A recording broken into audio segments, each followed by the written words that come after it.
সম্প্রতি ঘটে যাওয়া বৈষম্য বিরোধী ছাত্র আন্দোলনে দেশের সব স্তরের জনগণ ঐক্যমত প্রকাশ করেছিলেন।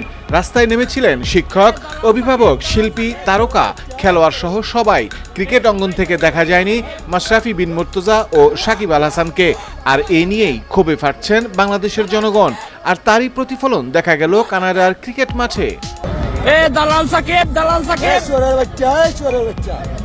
টুকাই সাকিব, টুকাই সাকিব, ভুয়া ভুয়া ভুয়া ভুয়া সাকিব, দালাল সাকিব, ভুয়া সাকিব।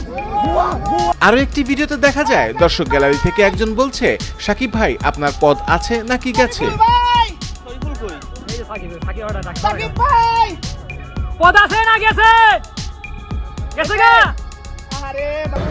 দালাল সাকিব, দালাল সাকিব, চোরের বাচ্চা, চোরের বাচ্চা। টুকাই সাকিব, টুকাই সাকিব, ভুয়া ভুয়া ভুয়া ভুয়া সাকিব, দালাল সাকিব, ভুয়া সাকিব।